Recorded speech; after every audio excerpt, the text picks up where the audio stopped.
Sebagaimana dikatakan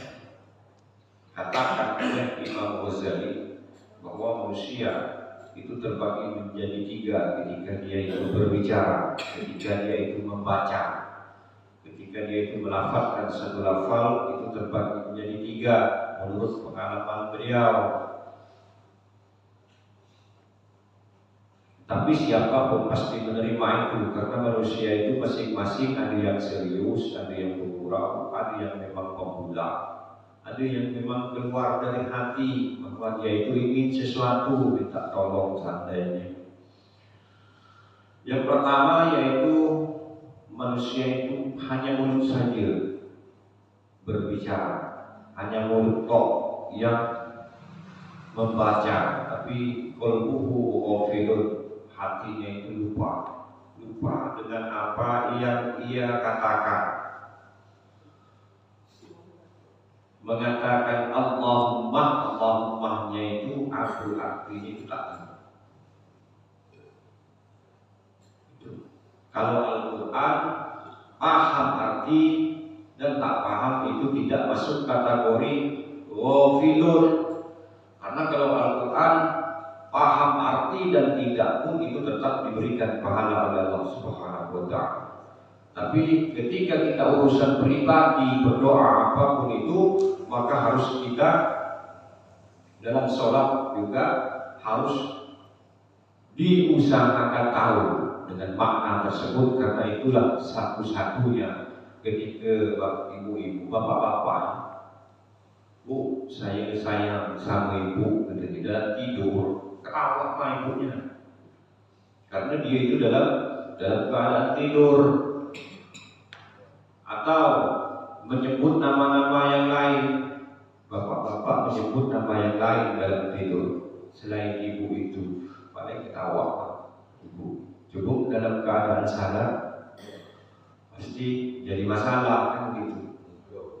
Jadi dalam hal ini adalah harus kita kembalikan kepada diri sendiri, artinya kaji diri bahwa saya ini berbicara atau membaca, apakah saya tahu, apakah lupa hati saya itu atau tidak.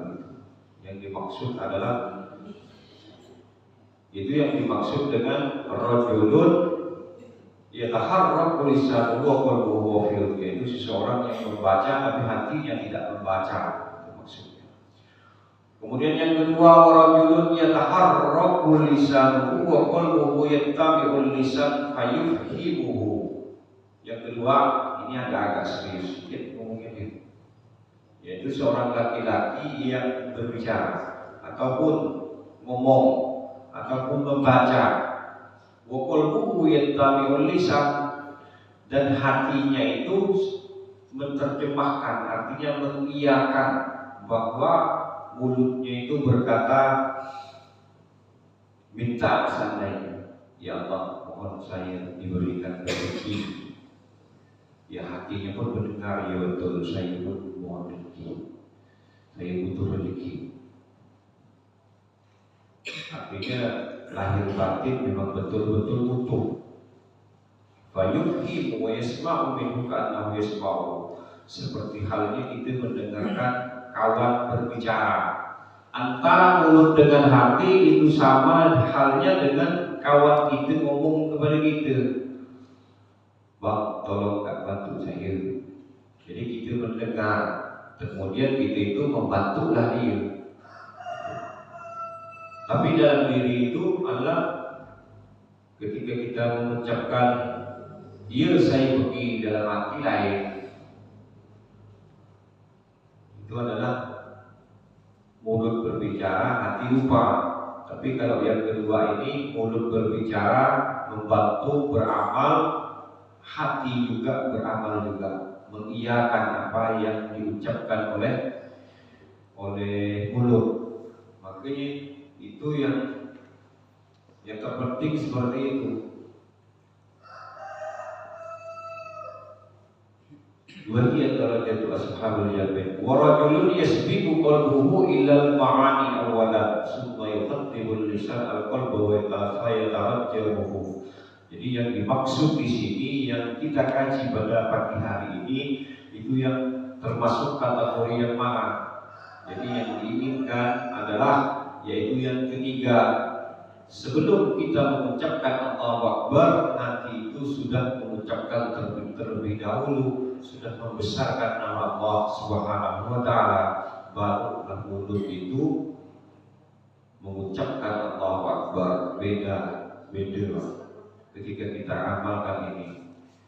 Ucapkan Allahu Akbar, besarkan nama Allah dalam hati, kemudian diangkat ke tangan, kemudian diucapkan dengan lisan, diangkat ke tangan. Kalau tidak percaya, cari orang bisa kerasukan. Orang yang kerasukan itu dicari. Itu untuk melatih. Aku sebetulnya dampaknya yang saya wiridkan ini. Jadi harus dihitung. Dicoba. Apakah dengan Allahu Akbar, tapi diucapkan dengan hati, kemudian diterjemahkan dengan lisan, kemudian Allahu Akbar yang dikatakan hanya dengan lisan toh, keluar dari